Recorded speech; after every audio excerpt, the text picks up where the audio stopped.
안녕하세요. 오늘은 간병인보험 가입하는 과정에서 반드시 주의해야 할 내용을 정리해 드리겠습니다. 요즘 가족간병, 직접치료 문구 등 잘못된 소문으로 인해 많은 소비자분들께서 간병인보험을 손해보고 가입하는 사례가 발생하고 있습니다. 그래서 항상 솔직한 정보만 전달드리고 있는 저희 보드린 전문가팀에서 모든 보험사의 약관을 파헤쳐서 이 영상으로 정리해 드리겠습니다. 간병인보험을 알아보고 계시는 분들은 이 영상 한 편이면 절대 손해보지 않고 가입하실 수 있다고 장담 드릴 테니 꼭 끝까지 시청해 주시길 바랍니다.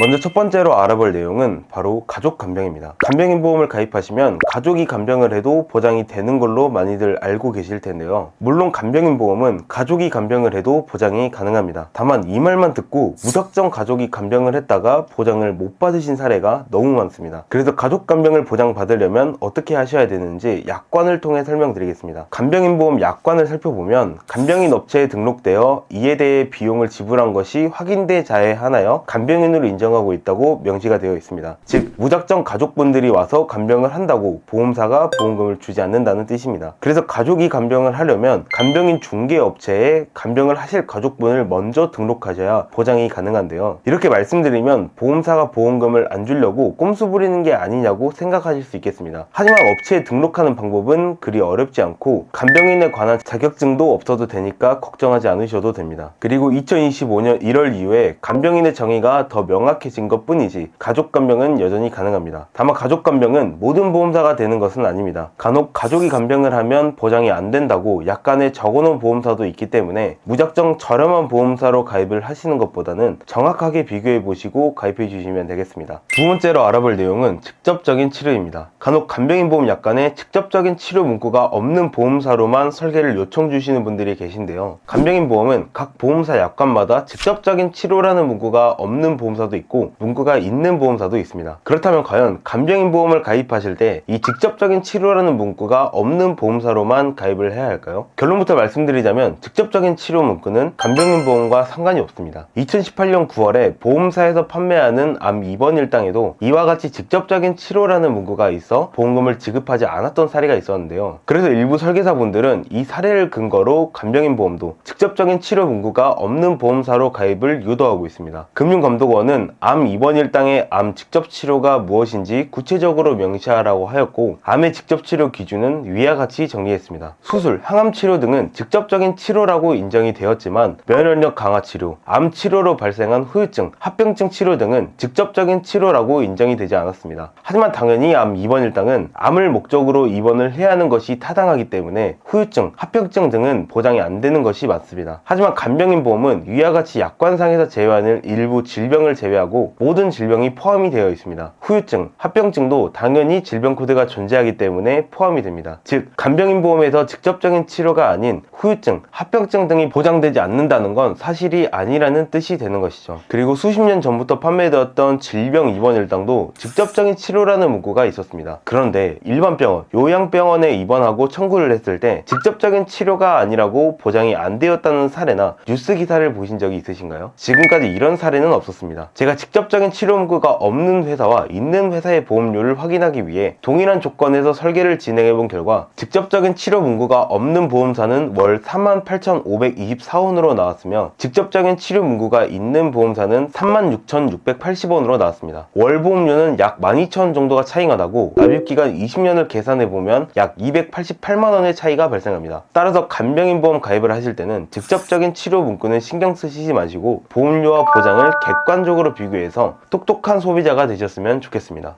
마지막으로 간병인보험을 가입하는 과정에서 반드시 주의해야 할 부분을 설명드리겠습니다. 먼저 첫 번째는 요양병원 입원인데요. 간병인보험은 요양병원 이외의 모든 병원에서 간병인을 사용하면 일일당 15만원을 받으실 수 있지만 요양병원에 입원을 하게 되면 보장받을 수 있는 금액이 5만원으로 낮아지는 것을 알 수 있었습니다. 따라서 내가 입원을 하기 전에 이 부분은 반드시 주의해 주셔야겠죠. 두 번째는 사용 금액에 따른 한도입니다. 간병인 사용 일당은 내가 간병 간병을 고용하는데 얼마나 들었는지에 따라 보장 한도가 다른데요. 만약 내가 간병인을 사용하면 일당 15만원씩 나오게 가입을 했는데 실제로 지출한 비용이 7만원 이하라면 50%인 7만 5천원만 지급이 되고요. 7만원 이상 지출해야만 100%인 15만원 한도까지 지급을 받을 수가 있습니다. 대부분 간병인을 사용하면 7만원 이상을 지출하시겠지만 가족분들께서 간병을 하시거나 하루가 아닌 반나절만 사용하시는 분들은 이 부분을 주의해 주셔야겠죠. 마지막 세 번째는 고지 의무입니다. 보험을 가입하는 과정에서 위와 같은 병력을 보험사에 알려야 하는 의무가 있는데요. 이걸 고지 의무 또는 알릴 의무라고 부릅니다. 위 사항에 해당이 되는 병력이 있다면 반드시 설계사 또는 보험사에게 알려야만 차후 보장을 받으실 때 문제가 발생하지 않습니다. 간병인 보험을 가입하시면서 이러한 주의사항은 꼭 기억해 주시길 바랍니다. 오늘은 간병인 보험 가입하는 과정에서 반드시 주의해야 할 내용을 정리해 보았습니다. 이 영상에서 알려드린 것만 알고 계셔도 간병인 보험으로 손해볼 일은 절대 없으실 겁니다. 만약 저희 보드니 전문가팀의 도움을 통해 객관적이고 합리적인 간병인 보험 가입을 원하시는 분들은 언제든지 위에 번호나 댓글에 있는 링크로 문의 주시면 객관적인 비교를 통해 정직한 안내를 도와드리겠습니다. 오늘 내용이 도움되셨다면 구독과 좋아요 부탁드리고요. 다음에도 더 유익한 정보로 찾아뵙겠습니다. 시청해주셔서 감사합니다.